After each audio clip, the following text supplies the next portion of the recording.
Hi friends, welcome to అత్తా కోడళ్ళ వంటిల్లు. ఈరోజు మనం బీరకాయ టమాటో పచ్చడి చేసుకుందాం. చాలా బాగుంటుంది. దీనికోసం నేను పచ్చిమిర్చి కొంచెం ఇలాగ ఎండుగా ఉండే వేసుకోండి. ఇది పచ్చడి టేస్ట్ వేరేగా ఉంటుంది. ఇలా ఉంటే వేసుకోండి, లేనప్పుడు పచ్చిమిర్చి వేసుకోండి. నేను 10 తీసుకున్నాను. అలాగే 1 టేబుల్ స్పూను శనగపప్పు, 1 టేబుల్ స్పూన్ ధనియాలు వేస్తేనే పచ్చడి చాలా టేస్ట్ ఉంటుంది. మినప్పప్పు కూడా 1 టేబుల్ స్పూన్ వేసుకోండి.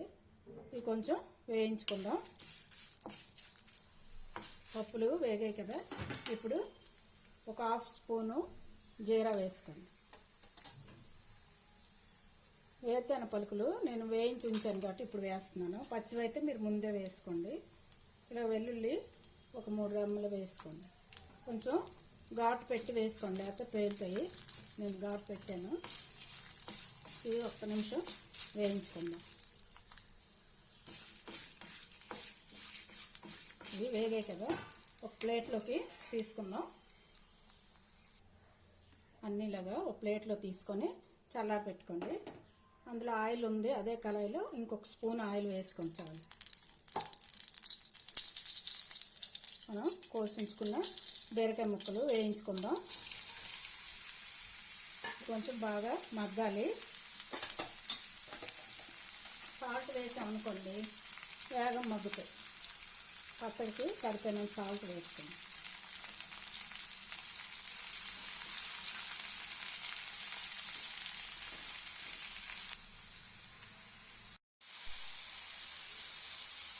బీరకాయ చూసారా మగ్గింది.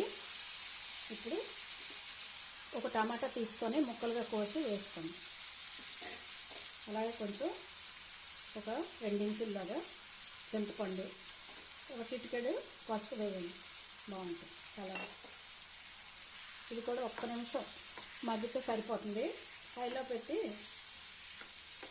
ఒక 5 నిమిషాలు మగ్గించుకుంటే 1 నిమిషం మగ్గించుకుంటే 5 నిమిషాల్లో చల్లారుతుంది.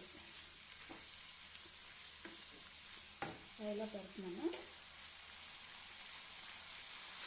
అది మగ్గిలోపు ఒకసారి మనం ఈ పప్పులు మిరపకాయలు అన్నీ కలిపి ఒకసారి బరకగా తిప్పుకుందాం. ఇలా పోపులు ఎర్రగా బాగా వేగితేనే టేస్ట్ బాగుంటుంది పచ్చడి. ఇలా ఒకసారి తిప్పేస్తుంది.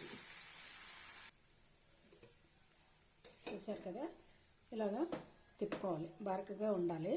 అలాగే ఇది కూడా చల్లారిన తర్వాత దీంట్లో వేసి కొంచెం 1-2 ట్రిప్పులు తిప్పితే చాలు. బరకగా ఉంటేనే మనకి పచ్చడి చాలా టేస్ట్ ఉంటుంది. రోట్లో రుబ్బినట్టుగా ఉంటుంది. మెత్తగా పేస్ట్ చేసామనుకోండి టేస్ట్ మారిపోతుంది. ఇది కూడా చల్లారాక ఇందులో వేసుకుందాం. కొంచెం ప్లేట్లో వేసుకుంటే వేగం చల్లారుతుంది.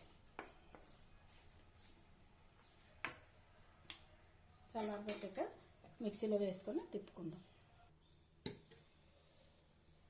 ఇలాగా మిక్సీ చేసాం కదా, ఇలా బౌల్లోకి డిష్ అవుట్ చేసుకుందాం.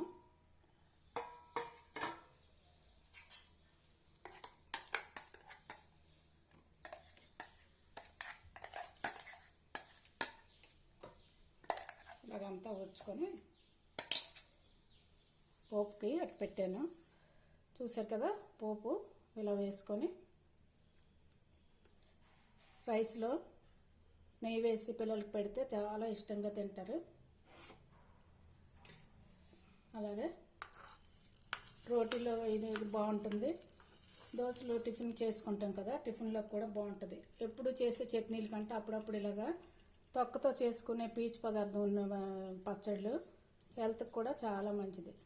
అందరూ ఫాస్ట్ ఫుడ్ అలాంటివి ఎక్కువ తింటున్నారు కాబట్టి అప్పుడప్పుడు ఇలాంటి రోటి పచ్చళ్ళు చేయండి. పీచు పదార్థం ఎక్కువగా బాడీలోకి వస్తుంది. ఓకే, ఈ వీడియో మీకు నచ్చినట్లయితే షేర్ చేయండి, లైక్ చేయండి. కొత్తగా చూసే వాళ్ళైతే సబ్స్క్రైబ్ చేసుకోండి. Okay, thank you for watching.